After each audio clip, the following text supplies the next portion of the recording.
Of course, I don't have to get into what they're doing to the Palestinian people, what they're doing to the people in Gaza, which is in the news every day. Unfortunately, not enough in the news.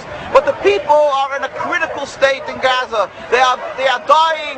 They are dying because they cannot get to hospitals. They are dying because they don't have proper medication. They don't have food. They don't have water. They have soiled water. They have water that is contaminated, all because Zionism is conveying a message and portraying itself to the world as some godly force that is simply being threatened by inhumane people, the Palestinians. We have a secret to reveal to the world. Jews have been living with Palestinian people and with Muslim people throughout the world for hundreds of years with any human rights groups to protect us. We have no problem with these people. We are, in fact, the most closest in the world in our servitude to the one God, in subservience to one God. And we are thankful, and we've been taught to be thankful in our schools for the hospitality and safe haven and friendship that the Muslim people and the Arab people throughout the world has constantly given to the Jewish people throughout the ages. There were no human rights groups, and we didn't have the Inquisition, and we didn't have the Crusades, and we didn't have the Hitler that came from Christian society. And yet people don't say that the Christians are that we cannot live together. Why are they doing this, vilifying the Muslim people? It's because a simple base goal of the Zionists, a ploy in order to be able to intimidate, in order to squelch any opposition to their flawed political movement, their rebellion against God, by having the so-called civilized world throughout the world believe that the Muslims are people that you cannot live side by side with, and therefore whatever they do to the people in Gaza and in the West Bank of Lebanon is justified. We are here to announce to the world they are simple thieves and they are rogues. They are evil in their actions. They are doing things that is against God. What's called inhumane is by us called against God. Every action that they're taking, the whole concept of taking over Palestine, this is expressly forbidden in the Torah. The whole concept of subjugating, oppressing, expelling the Palestinian people, and the long list that never ends of crimes and the suffering that they're doing to the Palestinian people. This is criminal. It's against God. It's against Judaism. Our hearts throughout the world of the Jewish people are rent by what they are doing to the Palestinians. We pain and suffer, and we are humiliated by what the Zionists are doing. And we understand that they have an endless well of money in order to propagandize and to brainwash people to be fearful of the Muslims and be fearful of the Arabs, and to create a panic that even Orthodox people, some of them and many unfortunately, believe that you cannot return land to the Arabs because they're going to kill every Jew. This is pure Zionist propaganda. As I've said, history attests to the contrary. Even without that, they have conned and fooled people into believing that this is Judaism. That is why they went to Palestine to create the state and not Uganda.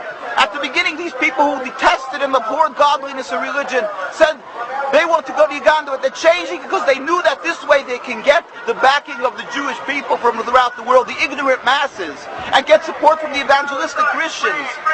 It had nothing to do with godliness. It had to do with one thing, a ploy, a con job.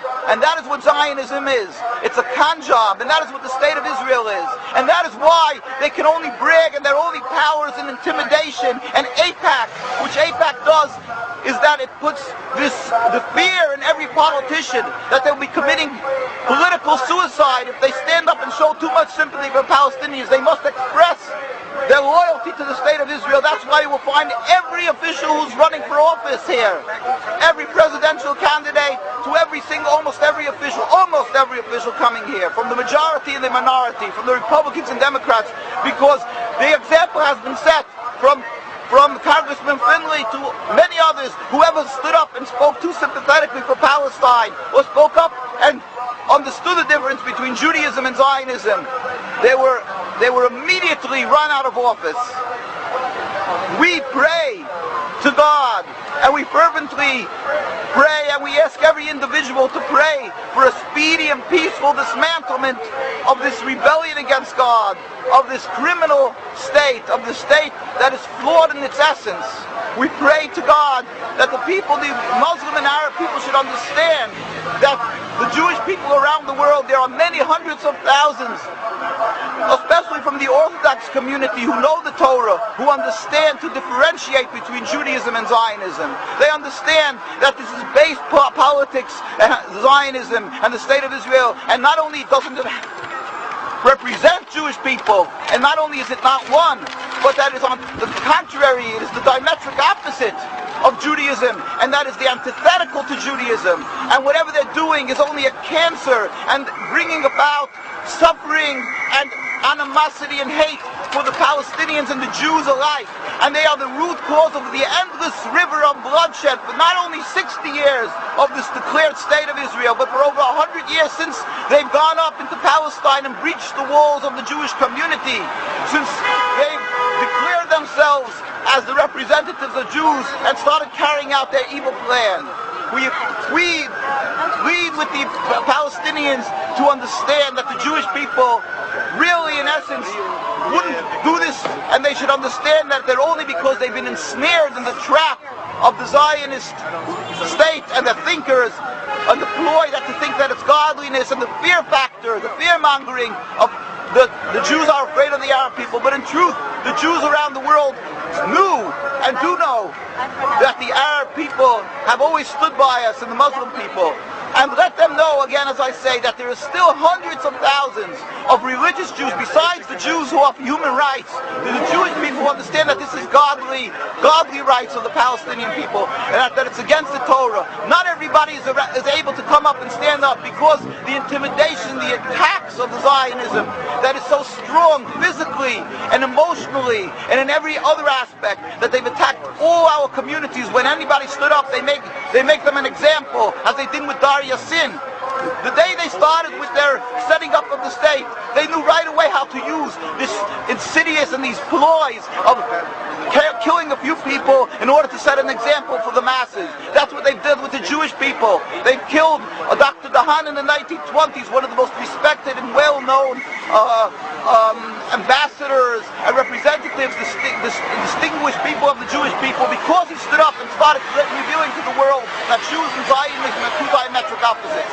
So let the world know that there's hundreds of thousands of people who feel your suffering, suffer with you, just they cannot speak. And we have tens of thousands, and sometimes even over 100,000 comes out and demonstrates in Jerusalem, in New York. And invariably, when we go out and demonstrate, people lose their jobs afterwards because they study with a microscope, with a magnifying glass. The Jews who went to the demonstration, if they have any type of power over the bosses of these people, they get them fired. Therefore, let them know there's many Jews who are in opposition to Zionism, and we feel your suffering. We should all pray fervently to the one who has the ultimate control of the world, to God, to bring about a speedy and peaceful dismantlement of the state. At the same time, we must do action. Get up, and I'm talking to my Jewish brethren, get up and speak, and don't be intimidated by the Zionists. Let us get up more often and constantly educate the world that they should not support the state. They should look at the truth. Who is the power in the world? God. We must stand up for what is right and help that the Palestinian people should be able to return to their sovereignty, rule over the entire Palestine, quick, speedily in our days. And ultimately we pray for the day when all humanity will recognize the one God, and we can all in harmony go up and serve God in peace. Soon as Amen. And our site is, of course, www.nkusa.org, and we have links there, www.nkusa.org, and we have links there of a lot of documentation and pictures of tens of thousands of Jews demonstrating around the world, of Jews being beaten and oppressed by the Zionists because they stand up against them in Jerusalem, in Bet Shemesh, and so forth, in Bnei Brak. And also many other links and different things that you can see, the documentation of the rabbinical authorities from day one against Zionism, and our constant demonstrations and actions that we're taking against the State of Israel. Thank you. Okay.